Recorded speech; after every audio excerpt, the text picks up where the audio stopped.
During the World Championship group stages, in a match between CLG and the KOO Tigers, an incredible fight happened that basically won KOO the game. In this video, I will analyze this team fight to see what exactly happened and how the pros' thought process played out. I hope you enjoyed the video.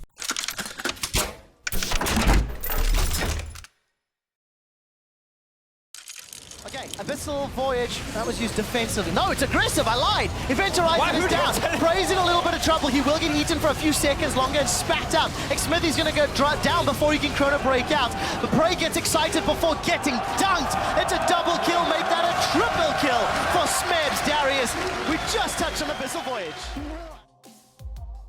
This team fight got initiated by Tahm Kench ulting into 4-man of CLG with Jinx in his mouth. Fiora is still at the top side at this moment. Veigar's Event Horizon, his stun, comes out and surrounds Jinx and Tahm Kench right after they ult in. Echo lays down his stun field inside of Event Horizon to make sure they get stunned 100%. Braum also ults the two players, essentially using 3 forms of stun at the same time on only 2 targets, completely wasting the abilities. The worst thing is, they did not kill Jinx or Tahm Kench during these stuns. This is an absolute huge misplay by CLG because they have enough damage to do so. So, who is doing it wrong? Let's take a look again. Everybody attacks the Jinx with all they have, except for one player, and that is Veigar. Veigar uses his Meteor and his Q, but does not use his ultimate on the Jinx while she is stunned. Is this a plant move? And is he trying to save that ability for Azir? That might be an option, but at this moment it was not the right one. Tahm Kench eats Jinx and walks away with her, making her survive the initial burst, purely because she did not get ulted by the Veigar. Additionally, Tristana could have just ulted Tahm away from the Jinx, or even just ulted the Jinx to secure the kill. Tristana does not use her ultimate. This is terrible for CLG. They used all their forms of crowd control, all their stuns, without getting a single kill. Yes, you could say the Jinx is now out of the fight because she's low HP, but you're still dealing with a really strong Darius and an Azir that can just do their thing now because there will be nothing to stop them. Azir flashes behind the CLG lines and uses his ultimate to push all 4 CLG players into the river, where Darius and Elise will be coming from. Only now, Fiora decides to teleport in for help, but this is already too late. This can be poor communication from CLG side of things, but Fiora should have teleported right when Tahm ulted in, just to be sure. Everybody gets hit by the Azir ultimate and gets chunked down by his soldier's area of effect damage. Meanwhile, Elise stuns Echo, securing the kill on Echo before he is able to use his ultimate. This is absolutely huge. Veigar tries to kill the Azir who came in from the backside, but he simply does not have the damage to kill Azir alone, even with his ultimate. He only has the Athene's and Holy Grail, which is not what you need to burst down players with Veigar. This is only 14 minutes into the game, when Veigar is quite weak, and he just needed help from teammates to kill Azir. So what are Braum and Jinx doing? This does not make any sense at all, and it seems like straight tunnel vision to me. Look at how deep they go and try to kill and finish up the Jinx, once she is already out of the fight. They walk straight past the Elise, past a Darius to try and get the kill on Jinx. They do eventually get the kill on Jinx, but at what cost?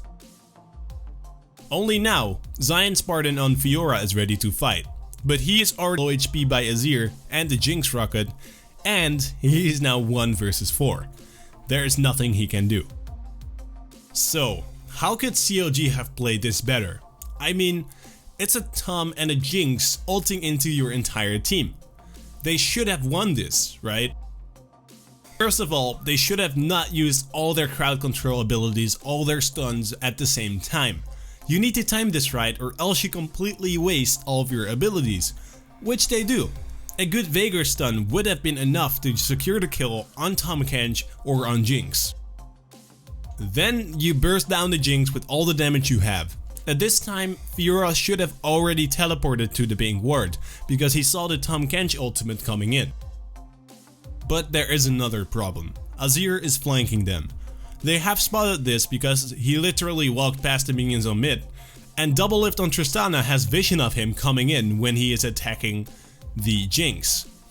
They completely ignored the fact that Azir is flanking them, and they just let him do whatever he wants.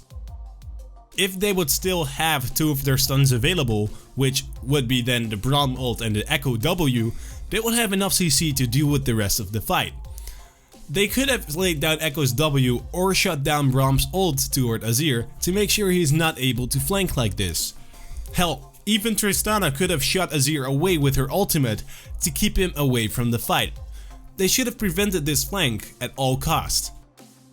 They could have also just walked towards the river, upwards to Baron. This is where Zion Spartan teleports in on Fiora, and this will make sure that Darius will be late to the fight, because he is standing on mid. Azir was a big problem, and they should have reacted to him flanking before it was too late. I am pretty confident they would have won that fight if they played it out like this, but for some reason they tunnel visioned on Jinx dying, and they are just not on the same page as a team. Pobuilder was the only person who thought about Azir in that fight, because he was trying to deal with him. He just wasn't able to do this alone. For Jinx and Braum, running into a Darius and away from your teleport is never the right decision, and it showed. Ignoring a high damage Azir is not a good decision either. This fight was basically KOO Tigers making a huge mistake by ulting in like that with Tahm Kench, but because CLG did not react properly, they got utterly destroyed. And it just shows that CLG as a team was not in one line with each other, because the coordination in this team fight is actually non-existent. On the other hand, I must give props to KOO Tigers. They started with a bad play by ulting in like that, but the rest of the team reacted perfectly. Azir finding a flank like that is amazing, and the fact that they were able to bait Tristana and Braum towards the Darius was really well played as well. They reacted well, while CLG did not, and this split-second decision making and shot calling is what makes the difference in this fight. And that was it for the first episode of Teamfight Breakdown. I hope you enjoyed the video, and if you did, be sure to press that like button below. That helps me greatly. If you want to see more of these videos, hit that subscribe button. I will try to upload as much videos as I can. Do you have any comments or questions? Place them down below. I will read all of them and answer your questions. This was HG Commentary, and I want to thank you all for watching, and I hope to see you next time.